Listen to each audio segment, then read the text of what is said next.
Hey everyone, and welcome back to my channel. My name is Lois Raymond and I'm all about helping and serving you navigate and blossom through life as a godly woman, wife and mother. Today I wanted to share on the topic how to know yourself better. You may be asking yourself, who am I? What is my purpose? What am I called here to do? I'm really excited because I'm going to give you guys practical ways in which you can do so.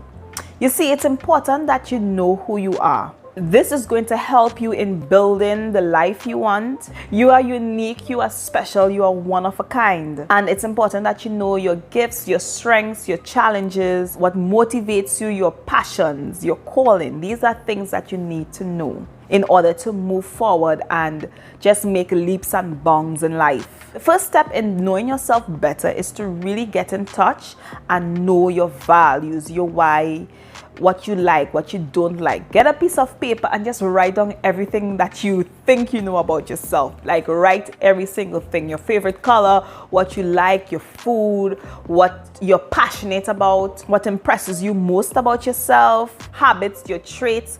All of these things make up who you are.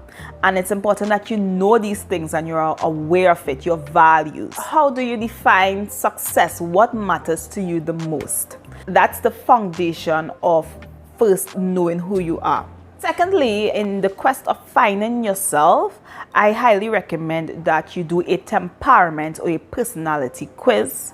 And I would link some of the resources down below in the description box so that you can go on your own and do a personality test and just to better get an idea of who you are. Also, I recommend the book, Why Do I Act the Way I Act? You guys, this is one of my favorite books. It's a book that I always read over and over and over. From season to season, I would go back to that book and just read the book. It's a really good book and I highly recommend it in you just finding out who you are.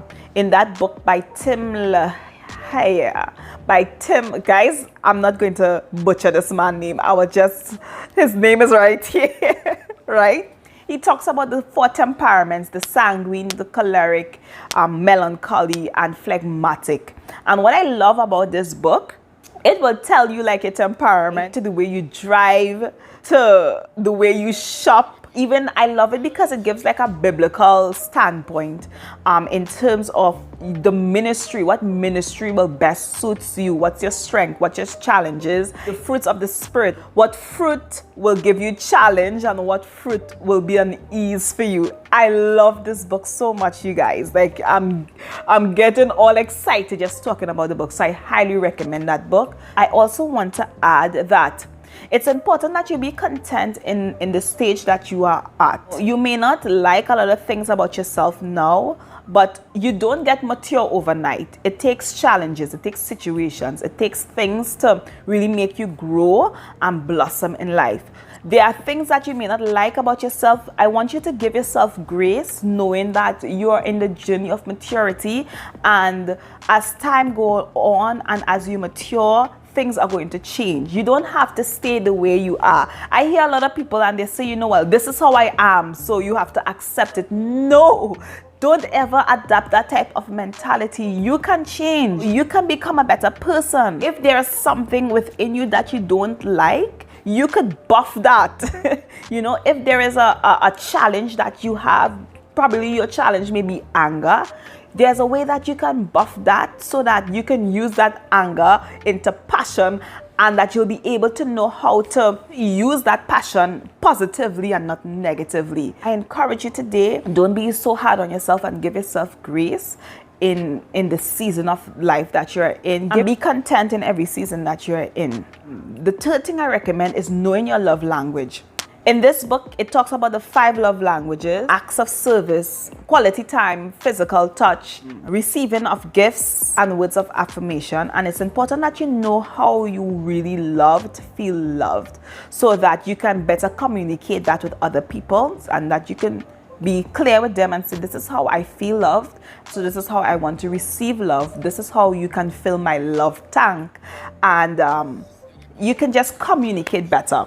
So I highly recommend this book too, guys, in the journey of finding and knowing yourself better. And last but not least is reflecting, journaling, and prayer.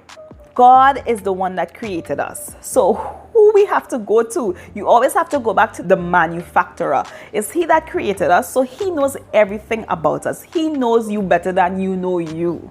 So you need to really connect with Him and connect with God, and He's the one that is going to reveal you to you. He's the one that is going to teach you how to love yourself and to accept yourself and to be the best version of yourself. You see, the thing about it, what we think we know about ourselves is incomplete, and it's going to God and is allowing Him to show us who we are, because we are made in His image and in His likeness. The Lord has called us to be great and mighty and to be confident in who we are. He has called us to stand and to rise and to do everything that He has called us to be and to fulfill our purpose.